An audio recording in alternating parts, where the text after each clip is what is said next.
As a young city pastor, I was always intrigued by Brother Jay and what he was doing up in Reading and the ministry that he had, and I visited Reading often to get information, to get ideas. And one of the things that he told me over and over again was, if you want to build a church, you need to have a school. I had visited in an open house a building just down the block from our church. They had a daycare center for mentally handicapped adults, and I had told the man, if he ever wants to sell his building, give me a call, because I'd be happy to have a school there. Well, the congregation had decided that we'd put a fleece out to the Lord, and if by July 1st of 94, we had one teacher committed, 3 students committed, and $5,000 in the bank, we would start a school. July 1st came, there was no money available, there was no teachers available, there was no students available, signed up. So we said, not this year. Well, on July 3rd, Mr. A. St. Michael's called and said, you can have the building free of charge if you pay the closing costs. I want to get rid of the building. I don't want it to go through one more winter in my hands, my responsibility. Take the building. And so in the fall of 95, we started with 5 students, and we had 2 full-time teachers and 1 part-time teacher. One day, a young lady from the city said, Brother Clayton, I can't pay. My mom won't pay. I want to go to your school. I want to go to your school really bad. Is there any way I can come to your school? I'll be the janitor. I'll mop the floors. I'll sweep the sidewalks. Just let me come to your school. Well, that started the community service option where people could come, and instead of paying tuition, they could pay community service. And we're so grateful to God that we allowed Sister Jeannie to come in to be part of the school. She had, as many teenagers do, traumatic years in high school. But after high school, she was fully committed to the Lord. She gave her heart to the Lord. She eventually joined Tidings of Peace Church, got married, served in Chile for a couple years as a missionary with her husband. And Justin and Jeannie Waddell have served there and now have 3 children. And we're just so grateful for the school being here, for the teachers who work with her after hours. And so that story continues to motivate us to keep on going. I like to come to school because it's about music. Because it's good and great and don't have fun. The part I like about Tidings of Peace is that, you just have this, you have a schedule, and you have the pages the amount of pages you have to do every day, and you have to keep at it. I also like just a friendly attitude, all the classes, we just get to walk through each other's classes, and we're just all together, one big family. The high schoolers play with the little kids and all the other different stuff like that. It's just really fun. School is fun, and my teacher's fun too.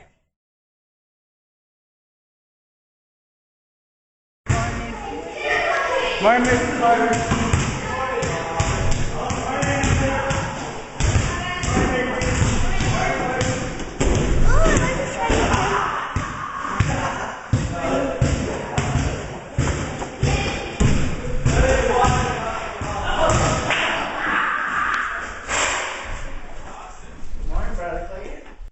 At least I can do my work while I'm waiting because we have a flag. You could set your own goals here in Tidings of Peace, but in a cyber school, the teacher would set your goals. You'll get a certain class certain days, and some days, weeks, you won't even have a class because your teacher's sick. The teachers will help you individually more than they would in the cyber school, because the cyber school, they would talk to everybody. And I totally like be privileged because you can go anywhere in the school with your schoolwork. You can go to different classrooms and stuff like that. Some of the uniquenesses of Tidings of Peace School: we have a hot lunch every day, which most private schools don't have.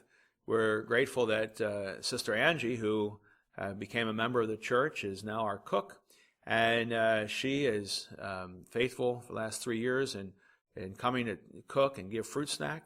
Sometimes I get too full.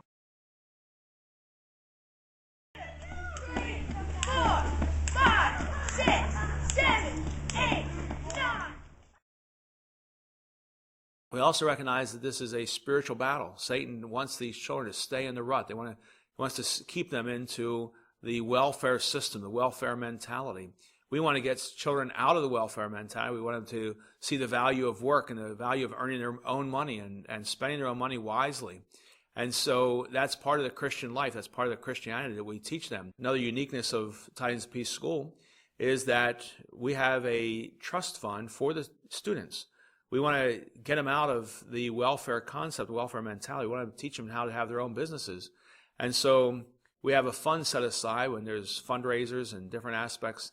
They can earn money for that fund, and when they graduate, the school board gives them a letter that offers them $500 to start their own business. They might want to buy a lawnmower and go into lawn care. They want to become a cake decorator. They want to, any business they want to start on their own, small, shoestring style, build it up, get it going.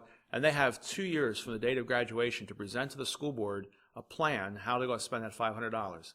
And when they present that to the school board, if the school board accepts that plan as, yes, this is well thought out, it's well researched, yes, that will be a God-honoring business, they will release the money to be used for starting the business. And we look forward to the day when many of our graduates will be successful business entrepreneurs who will be able to not only support themselves and their families, but then also to support the church and the school and the other ministries by their businesses that they start and establish. We recognize that this school would not have been a possibility without the tremendous help of many, many, many people.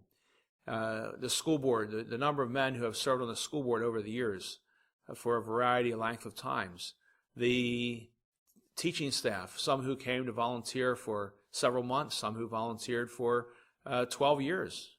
We are so grateful to God for the volunteers who have come. The very first year we paid a part-time teacher to come in and give special needs tutoring, but otherwise we've had volunteer teachers every year. Probably about 40 different staff members came in as secretary, as receptionist, as cook, as teacher, as tutor.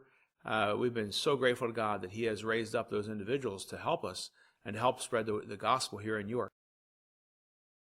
The clientele in which we're ministering to, the people we're trying to give the gospel to, are not the ones who can pay the tuition, $220 a month. And so we require, the school board decided we're going to have every parent pay at least $25 a month, and we'll try to find sponsors to pay the rest for those who can't. We have 3 students who are paying full tuition. The rest are needing to get sponsorships. We want York to have revival. We want to have Christian homes throughout the city of York. And one of the ways that God has been able to do that is through Tidings of Peace Christian School. We've had families who have come to church. We've had 2 individuals who have joined the church beyond students. One was an uncle, one was a neighbor, who have, as a result of the school being here, as a result of us being here in the ministry full time, who have also become faithful members of Tidings of Peace Mennonite Church. And we're so grateful to the Lord for that. I feel that Christ is more in my heart than I was before in cyber schools because I've came to this Christian school before. I've came here for about 3 years probably. My dad wants me to go to a Christian school. He doesn't like me going to like where schools are where there's bullies and stuff like that. He wants to keep me safe. There are multitudes of stories. We invite everybody to come visit the school, to come stop in and to see firsthand what God is doing here at Tidings of Peace Christian School. God bless you. Bye.